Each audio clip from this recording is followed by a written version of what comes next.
Hello everyone and welcome to my channel. While if you've been following this space for a bit, you might think that my primary focus is on tornado outbreaks in Arkansas, I actually created this space to present information on the history, culture, and geography of Arkansas, and tornado outbreaks are only a small part of that. So I figured it was about time that I got back to work on some other aspects of Arkansas. So today we'll be talking about geography.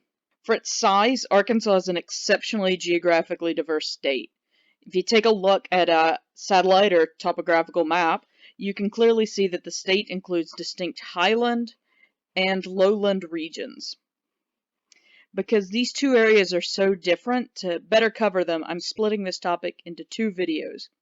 This first one will be about the highland regions of Arkansas, and the second video will cover the lowland regions of Arkansas. If you learned Arkansas history in school, you probably know that most people divide Arkansas into 6 regions based on physical geography. However, because I like you guys, I'm going to give you a bonus region. To see that bonus region, though, you'll have to watch the second video because it is a bonus lowland region.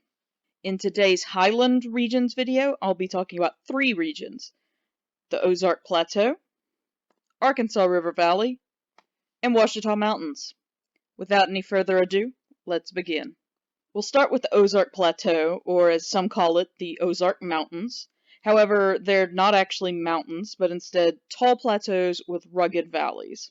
In fact, the Ozark Plateau as a whole is a series of uplifted level plateaus of Paleozoic rocks that were once part of the prehistoric seafloor. Over time, streams have cut steep valleys into the plateaus. In many cases, the plateau surface is only visible as the flat tops of other mountains at similar elevations. The Ozarks are a broad dome with an exposed core in the ancient St. Francois Mountains of Missouri. They cover nearly 47,000 square miles, mostly in Arkansas and Missouri, but also in Oklahoma and the tiniest bit of Kansas. This large size makes them the most extensive highland region between the Appalachians and Rockies. Together with the Ouachitas, they form what is called the U.S. Interior Highlands. There are 4 distinct ranges within the Ozark Plateau. In order of size, they are the Salem Plateau, the Springfield Plateau, the Boston Mountains, and the St. Francois Mountains. Of these 4, we'll be talking about 3 today because the St. Francois Mountains aren't in Arkansas, and this channel is focused on Arkansas. Sorry, Missouri.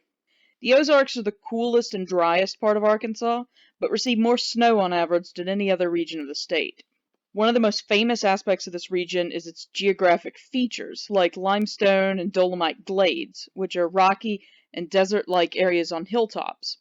When those are kept open by periodic fires that limit undergrowth, the shallow-soiled areas become home to species that one might expect to find in the deserts of the southwestern U.S., like collared lizards, tarantulas, scorpions, and cacti.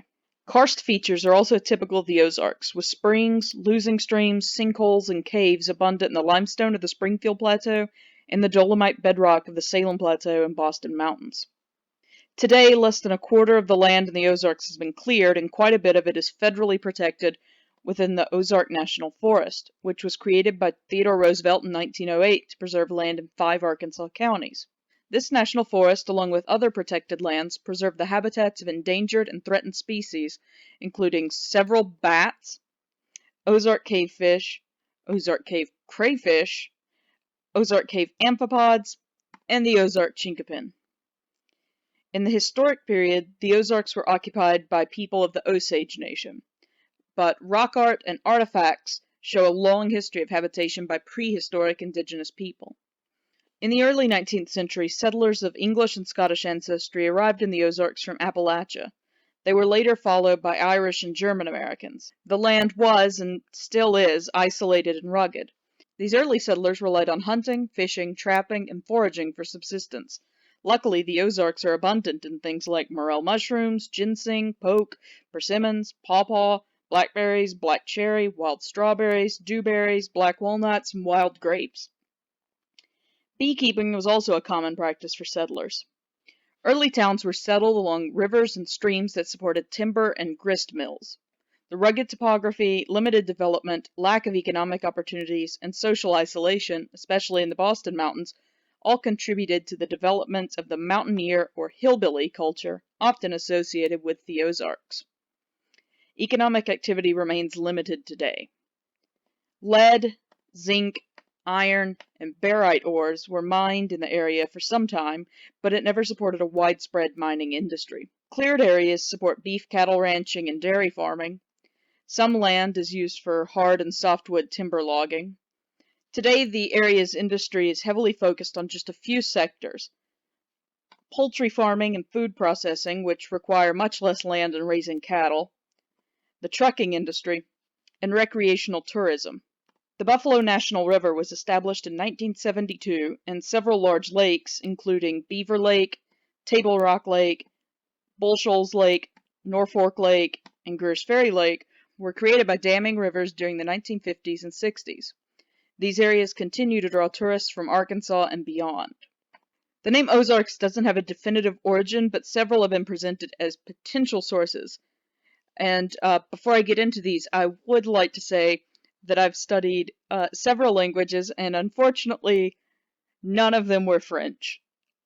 Apologies in advance. Ozarks may have been an English language adaptation of the French abbreviation Ozarks, short for Ozarkansas, meaning of, at, or to the Arkansas.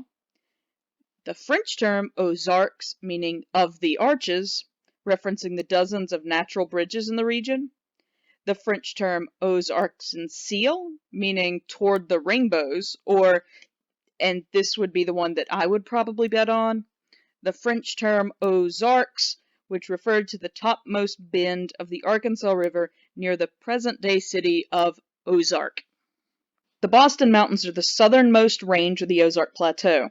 They're rugged and taller than the other plateaus, with elevations up to 26,000 feet in areas.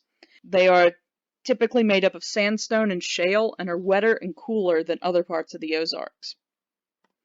They're dominated by oak and hickory forests, with shortleaf pine on warm south-facing sandstone slopes, and cool protected valleys supporting beech and sugar maple trees that are of limited extent elsewhere in the state. Small streams and the headwaters of many larger rivers, including the White, Buffalo, Kings, Mulberry, and Little Red, are found within the Boston Mountains. The area is one of the least developed in the Ozarks due to the ruggedness.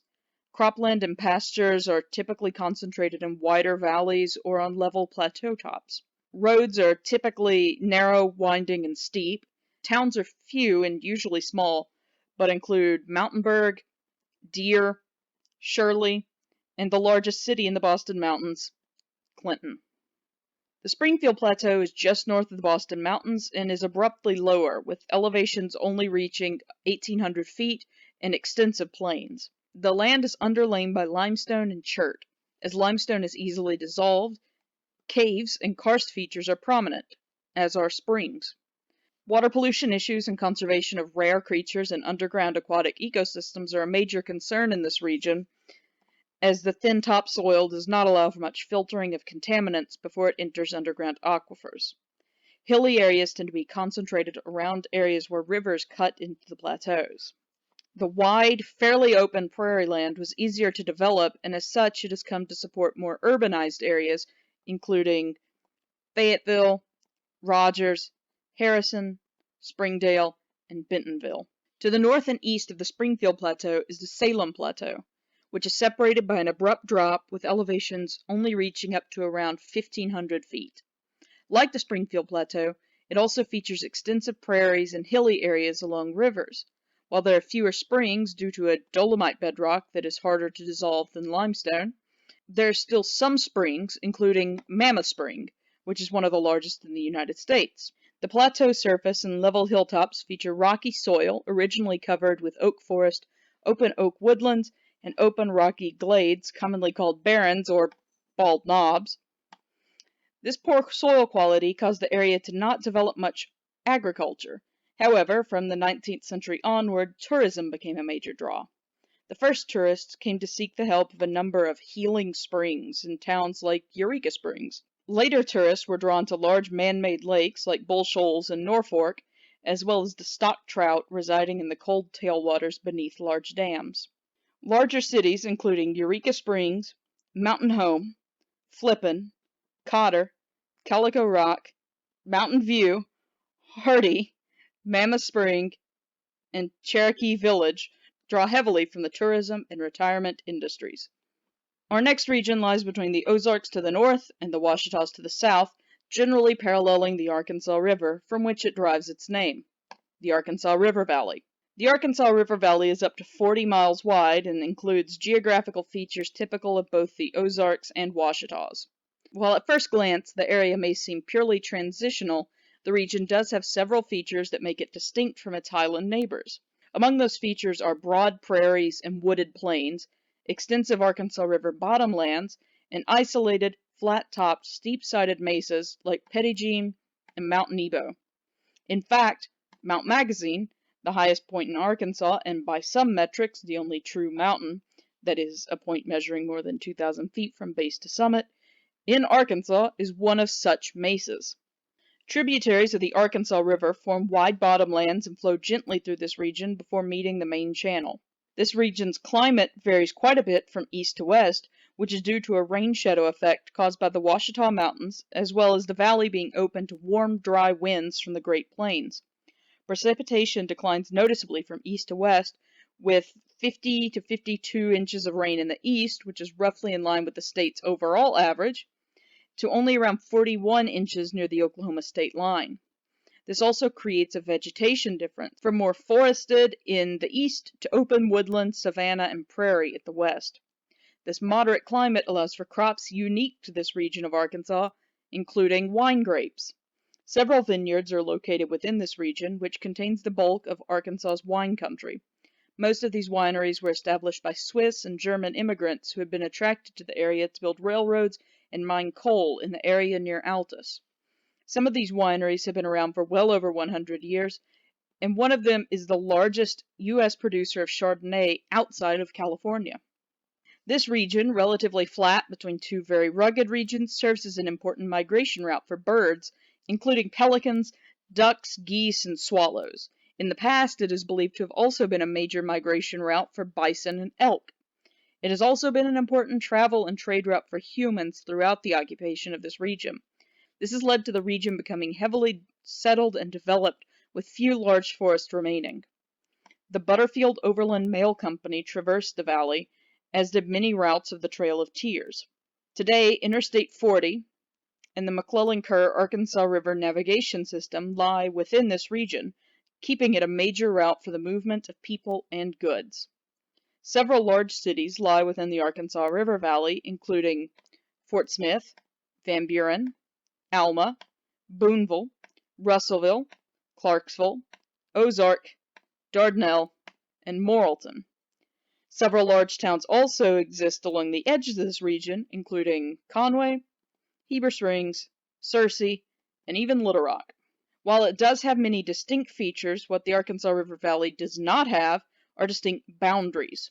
It gradually fades into the Ozarks and Ouachitas around it, creating a really fuzzy border around this region. To the north, there are low hills and plateaus in the area around Heber Springs, creating a transition into the Ozarks that is so seamless that it is essentially unnoticeable. This northern area of the region tends to be the most heavily forested part and is less influenced by the Arkansas River, with many streams instead flowing into the Little Red River and other tributaries of the White. To the south, the Arkansas River Valley features level plains eroded by rivers, interspersed by high mountains protected by sandstone caps. Some Ouachita-like ridges occur in this area. Some are isolated, like Dardanelle Rock, so named due to perceived similarities to the Dardanelle Strait in Turkey. Other ridges, however, seamlessly blend into the Ouachita Mountains. The third and final highland region is the Ouachita Mountains, one of the most commonly mispronounced things in Arkansas, a state that is really all about confusing pronunciations. Much like how we can blame the difference in the pronunciation of Arkansas and Kansas on the French, so too can we blame the word Ouachita on them. Texas and Oklahoma also have features with this name, however in those states the word is spelled the English way, with a W. Meanwhile, in Arkansas and Louisiana, states with apparently more French influence, we spell it the way that our French forefathers spelled it, with an OU. I might as well get this out of the way. Ouachita is another word with multiple origin stories, and to be thorough, I'll tell you all three that I could find.